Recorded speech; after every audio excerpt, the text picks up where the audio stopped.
炎が生み出す魂の刃、赤く燃え盛る炉の中、鉄が溶け命を吹き込まれる刀鍛冶。それはただの火事ではない。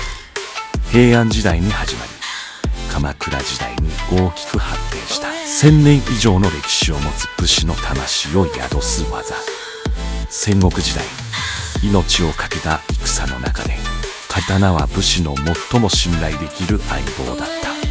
切れ味の鋭さ、強靭さ、そしてバランス、その全てが生死を分ける要素となった。やがて戦が終わり、江戸時代に入ると、刀は戦う道具から武士の象徴へと変わる。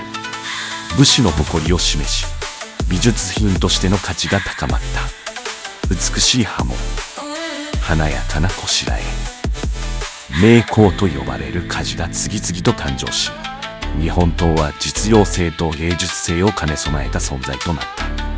そして今、武士の時代が過ぎ去っても、その美しさと精神は今なお生き続ける。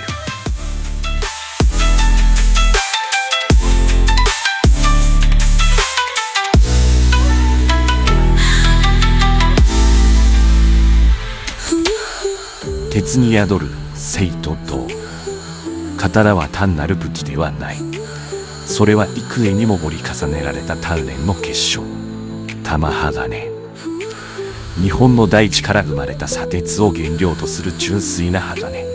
玉鋼はたたら製鉄という伝統技法で作られる。炉の中で木炭と砂鉄を交互に投入し、密貫だ絶え間なく火を操ることで鉄の純度を極限まで高めていく。完成した玉鋼は職人の手によって選別される。より硬度が高く、不純物が少ない部分が名刀の材料となる。そして折り返し鍛錬。玉鋼を叩き、折り返し、また叩く。これを何百回と繰り返すことで、鋼の中の不純物を取り除き、均質な組織を作り上げる。またこの鍛錬によって刃にしなやかさと強さが生まれる。焼き入れ、刃が運命を決める瞬間。刀身を高温に熱し、一気に水へと沈める。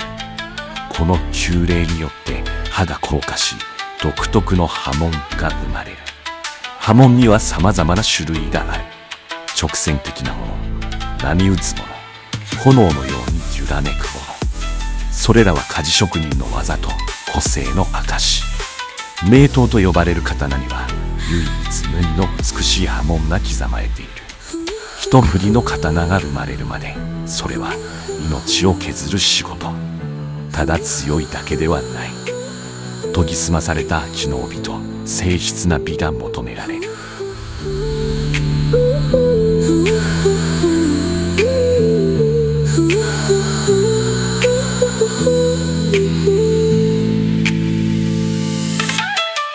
武士の魂、時を超えて。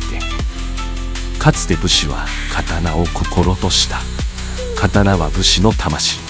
それは武器ではなく誇りであり信念だった。時代が変わり、戦いの場を失った刀。だがその価値は変わらない。美術品として、芸術として、日本刀は世界中の人々を魅了する。コレクターの手に渡り、映画のスクリーンを飾り、海外の職人がその技を学び始める。だが日本刀の存在意義は美術品としての価値だけではない。武道の世界では今なお重要な役割を果たしている。剣道、刃道、剣の技だけでなく精神を鍛えるための道。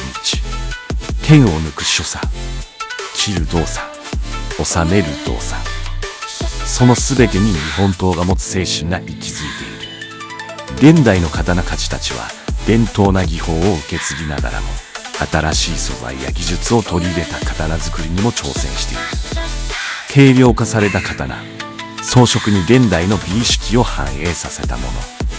時代に合わせながらも日本刀の精神は失われることなく進化を続けている。武士の時代が終わってもその精神と美しさは永遠に輝き続ける。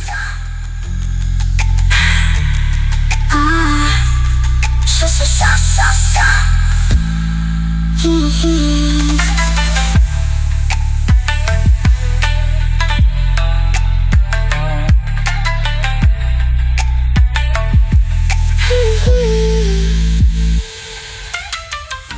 に宿る風、炎に生まれる魂。炎が揺れ、鉄が鳴る。幾千回の鍛錬を超えて一振りの刃が生まれる。波打つ波紋に映るは水の流れ、風のささやき。静かに眠るもよし、光の下で輝くもよし。切るために生まれた刃、守るために受け継がれる魂。その輝きは時を超え、今もなお生き続いている。